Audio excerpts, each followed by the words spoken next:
G'day, welcome to Doesn't Matter. No 45-year-old athlete expects to play exactly the same way as they did when they were 25.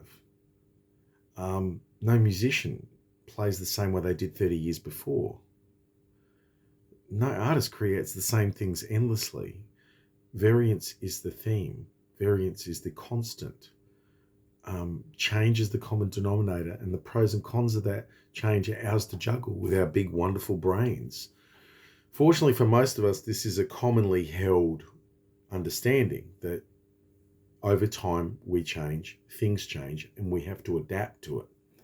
It's for us to adapt. So why do people in long-term relationships expect to feel the same 10, 20, 30 years on, and to do so without altering any of their inner patterns? They're not even the same people in many respects that they were that in those kinds of time scales backwards. And yet they strangely expect that the experience of each other won't change despite their own gradual shifts of inner being. And when it inevitably does, they're dismayed as if it's a bad thing instead of an opportunity to grow in a new way. The same kind of change that we would embrace if we were creatively stalling, if we were running an impasse in our professional lives or finding difficulties financially. We would look for ways to adapt ourselves to the new environment, because the environment's going to change. Relationships are no different. And then when these changes inevitably occur, people are dismayed as if it's a bad thing instead of an opportunity to grow together in a new way. Life is endless change. And yet relationally, we keep mistaking the transformative cocoon for a coffin. We really should stop doing that. It's not doing us any good. And judging by what I can see, what most of us are seeing in society at the moment, a lot of things are going well.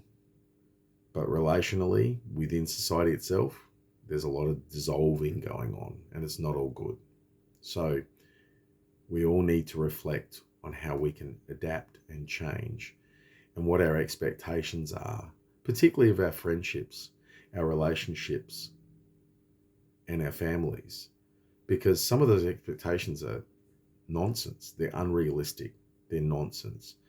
And they place the onus of everything on the other members of that family, on each other. And that's never where it should start or finish.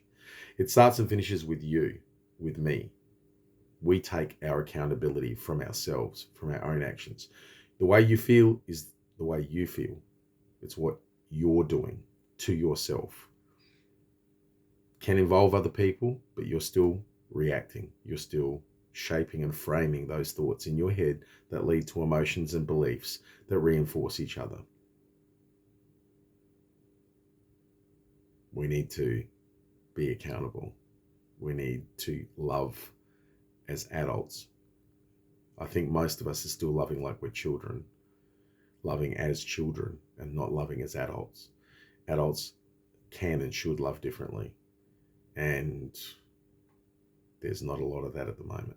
We need to change that. Society is under threat from the internal cancer of our increasing inability to deal with each other in a mature and respectful way, and to do so in a non-polarizing way where we can allow for differences and we can allow for variance.